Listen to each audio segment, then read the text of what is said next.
High everyone, welcome to Dola's diary. আমি দোলা আর তোমাদের সকলকে দোলাস ডায়েরিতে ওয়েলকাম। কেমন আছো তোমরা সবাই? আশা করি তোমরা সবাই খুব ভালো আছো। আমিও খুব ভালো আছি। কোনো একটা শীতের সকালে আমি আর মা বেরিয়ে পড়েছিলাম মার্কেটিং করার জন্য। এই মুহূর্তে আমরা যাচ্ছি যাদবপুর মার্কেট। এবার আমি কেন বললাম কোনো একটা শীতের সকাল, কারণ এই ভিডিওটা কিছু মাস আগের ভিডিও, বলতে পারো ডিসেম্বরের একটু এন্ডের দিকে। তখন ভিডিওটা ছাড়া হয়ে ওঠেনি, তাই এখন ছাড়লাম। তোমরা পুরো ভিডিওটা দেখো, ভালো লাগলে অবশ্যই চ্যানেলটাকে সাবস্ক্রাইব করো। যাদবপুর মার্কেটে ঢুকতেই আমাদের চোখে যেটা পড়েছিল, মানে মা যেটা দেখছিল, সেটা হচ্ছে গলার মাফলার। বাবার জন্য মাফলার দেখছিল মা। যখনই সময় পাই মা আর মেয়ে মিলে বেরিয়ে পড়ি মার্কেটে যে কোনো শপিং করার জন্য, টুকিটাকি যে কোনো জিনিসপত্র, সেটা সামার সিজন হোক আর উইন্টার সিজন। তো মার্কেটে ঢোকার পরে আমরা এই টুপিটা কিনেছিলাম, যেটা মা আমাকে পরিয়ে দিল। খুব শীতে এটা কমফোর্টেবল নাও হতে পারে, কিন্তু অল্প শীতে এটা কিন্তু ঠিকঠাকই থাকবে। আমরা যে সময় গেছিলাম সেই সময়ে কিন্তু অনেক দোকান খোলেনি। তো ঘুরে দেখতে দেখতে হঠাৎ করে আমার চোখে পড়লো গোপালের জামা। শীতের সময় দেখো কত সুন্দর সুন্দর উলের তৈরি ওনার জামা বিক্রি হচ্ছিল। আমার দেখে তো খুবই ভালো লাগছিল। তাছাড়া এমনি ওনার নর্মাল ড্রেস আর সমস্ত কিছুই কিন্তু বিক্রি হচ্ছিল। আর এই জিনিসগুলো দেখতে কিন্তু ভীষণই ভালো লাগে। যদিও আমার বাড়িতে গোপাল নেই, কিন্তু তবুও দেখতে ভীষণই ভালো লাগে। তো এইভাবে দেখতে দেখতে আমাদের চোখে পড়লো শীতের চাদর, আর এগুলো কিন্তু সব ছিল 100 টাকা করে। আর এখানের এই চাদরগুলো কিন্তু ভীষণ সফট ছিল, আর শীতের জন্য কিন্তু ভীষণই কমফোর্টেবল ছিল। আর এই চাদরগুলো গায়ে পরেও আরাম, ঠান্ডাটা কিন্তু অনেকটাই কমিয়ে দেয়।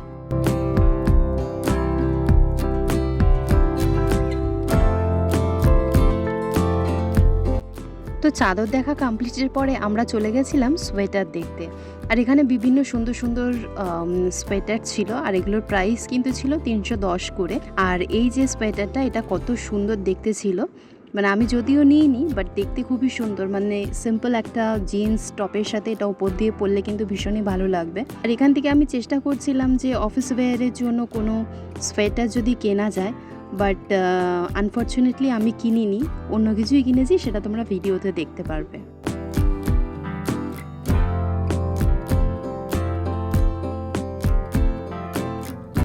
তো এখানে আমরা এসে দেখলাম যে এখানে ঢেলে বিক্রি হচ্ছে সোয়েটার, জ্যাকেট, ছেলেদের, মেয়েদের। উপরে তোমরা দেখতে পাচ্ছ বিভিন্ন রকম জ্যাকেট, নিচে কিন্তু ঢেলে বিক্রি করছিল সোয়েটার, জ্যাকেট বিভিন্ন রকম। আর বিভিন্ন রকম রিজনেবল প্রাইসে 100, 150, 300 এরকম প্রাইসের মধ্যেই বিক্রি হচ্ছিল। যার মধ্যে থেকে আমি এই সোয়েটারটা নিয়েছি, এটার প্রাইস নিয়েছিল 300 টাকা। আর এই জ্যাকেটটাও আমি নিয়েছি, এটা কিন্তু নিয়েছিল 250 টাকা। তো ভালোই ছিল, জ্যাকেটটা ভীষণই কমফোর্টেবল ছিল। আর সত্যি কথা বলতে কি, সবসময় যে ভালো দামি জিনিসই কিনতে হবে এর কিন্তু কোনো মানে নেই। কম প্রাইসের মধ্যেও কিন্তু ভালো জিনিস পাওয়া যায়। তো ওখান থেকে কেনাকাটির পরে আমরা চলে গেছিলাম স্টিলের বাসনপত্রের দিকে। তো স্টিলের জিনিসপত্র দেখতে দেখতে মা দেখলাম হঠাৎ করে খুন্তিটা ওলট পালট করে দেখছে। আমার মনে হয় কোয়ালিটি চেক করছিল, বাকিটা তোমরা বুঝে নাও। তো কিছুক্ষণ পরে মা আবার দেখছে একটা চিমটে ঘুরিয়ে ঘুরিয়ে দেখছে। সেটা পর্যন্ত তো ঠিক ছিল গাইস, কিন্তু সেটা আবার আমার দিকে এগিয়ে নিয়ে আসছে। আমি মনে মনে ভাবছি করতে কি চাইছে, আমি কি রুটি নাকি? দেখো তখনও কিন্তু মায়ের দেখা শেষ হয়নি, তবুও কিন্তু মা ঘুরিয়ে ঘুরিয়ে জিনিসটাকে দেখেই যাচ্ছে।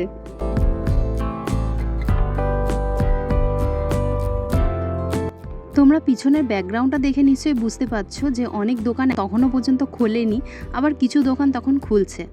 তো এই করতে করতে আমরা চলে গেছিলাম হাওয়াইয়ের দিকে, মানে জুতো কিনতে।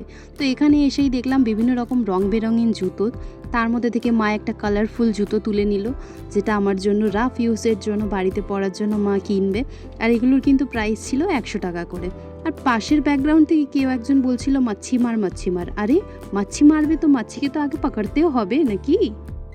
হঠাৎই আমার দৃষ্টি আকর্ষণ করলো রামধনুর রঙের মতন এই কোলবালিশের কভারগুলো। এত কালারফুল লাগছিল দূর থেকে যে আমি আর না এগিয়ে পারলাম না। আর এগুলোর প্রাইস কিন্তু ছিল 60 রুপিস করে। আর প্রিন্টগুলো দেখো কত সুন্দর ছিল, দেখতে ভীষণই ভালো লাগছিল। তো আমরা এখান থেকে দুটো কোলবালিশের কভার নিয়ে নিয়েছিলাম। আর বেড কভার ওখানে ছিল, তো বেড কভারের প্রাইস আর আমরা জিজ্ঞাসা করিনি।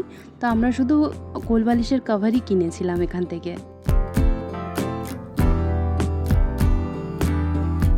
তারপরে আবার আমার চোখ পড়লো এই শোপিসগুলোর দিকে। দেখতে কত ভালো লাগছিল দেখো। যদিও এগুলোর প্রাইস আমি জিজ্ঞাসা করিনি বা আমরা কিনেও নি, কিন্তু দেখতে ভীষণই ভালো লাগছিল। দেখো কি সুন্দর ঘট, গণেশা, খুব সুন্দর দেখতে লাগছিল।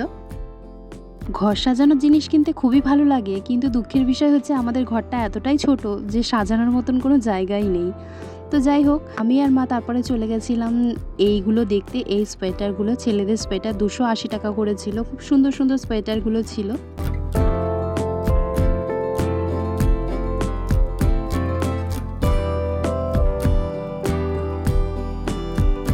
তারপরে হঠাৎ দেখলাম মা কাপ দেখতে বসে গেছে, আর মা যে কাপগুলো দেখছিল সেগুলো ছিল 30 টাকা করে। আর কাপ যেখানে, মা সেখানে থাকবেই থাকবে। যতই বাড়িতে কাপ থাকুক না কেন, কাপ কেনা ইজ ম্যান্ডেটরি।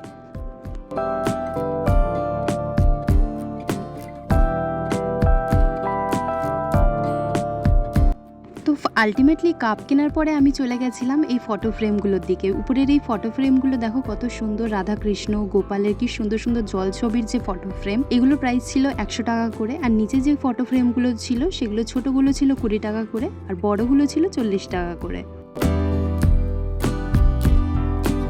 আর শীতের সিজনে আমলকি তো চাই, এমন একটা দিন যায়নি যেদিন আমি আমলকি খাইনি। আর আমলকি খাওয়া কিন্তু শীতকালে ভীষণই ভালো, আমাদের চুলের জন্য ভীষণ ভালো এবং আমাদের হেলথের জন্য খুবই ভালো।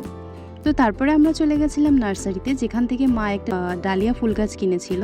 এখানে তো ফুল গাছগুলো দেখে সবই কেনার ইচ্ছা হচ্ছিল, বাট ওই যে বললাম আমাদের ঘর খুব ছোট আর আমরা ভাড়া বাড়িতে থাকি, তো দ্যাটস ওয়াই নট পসিবল। ইচ্ছা থাকলেও উপায় নেই। যাই হোক, সেখান থেকে আমরা চলে গেছিলাম সোজা মিষ্টির দোকানে। আমরা মোয়া কিনেছিলাম, মানে ডিসেম্বরে মোয়া তো ইজ মাস্ট, কারণ 25 ডিসেম্বরের পরেই আমরা যেহেতু গেছিলাম যাদবপুর মার্কেটে। তো মোয়া নিয়ে ফেরার পথে আমরা কিন্তু এই ব্যাগগুলো দেখছিলাম, খুব সুন্দর ব্যাগগুলো ছিল 300 টাকা করে। আমরা কিনিনি অ্যাজ ইউজুয়াল, বাট দেখতে তো ক্ষতি নেই। তো ফাইনালি অটো করে বাড়ির রাস্তায় পৌঁছে মা কিনে নিয়েছিল কমলা লেবু। আর শীতকালের সিজনেবল ফ্রুটস মানে তো কমলা লেবু, আমলকি, এগুলো তো দরকারই দরকার। হাই এভরিওয়ান, এখন আমি বাড়ি চলে এসেছি। তো তোমাদেরকে আমি দেখিয়ে দিই আমি কি কি জিনিসপত্র আমরা কিনেছিলাম। তেমন কিছু জিনিস কিনিনি, তবে যেটা কিনেছি তোমাদের সাথে শেয়ার করছি। তো তোমাদেরকে তো তখনই বলেছিলাম যে এই সোয়েটারটা আমি কিনেছিলাম, এটা নিয়েছিল 300 টাকা। খুব সুন্দর এই সোয়েটারটা। আর এই জ্যাকেটটা সব থেকে বেশি কমফোর্টেবল, 250 টাকা নিয়েছিল। ভীষণই কমফোর্টেবল একটা জ্যাকেট, আমার তো খুবই ভালো লেগেছিল, তো আমি ওখানেই পরে দেখে নিয়েছিলাম। তারপরে এই জুতোটাও তোমাদেরকে দেখিয়েছিলাম রাফ ইউজের জন্য, বাড়িতে পরার জন্য, 100 টাকা নিয়েছিল। আর এই চাদরটা নিয়েছিলাম শীতের জন্য। এই মাফলারটা নিয়েছিলাম। আর এই টুপিটা তো তোমাদেরকে তখনই দেখিয়েছিলাম ভিডিওতে। আর এই ছিল ডালিয়া ফুল গাছ। তো এই ছিল আজকের ভিডিও। তো যেগুলো কিনেছি তোমাদের সাথে শেয়ার করলাম, তোমাদের কেমন লাগলো জানিও। আর যদি ভালো লাগে সাবস্ক্রাইব করে দিও। দেখা হবে পরের ভিডিওতে। টাটা।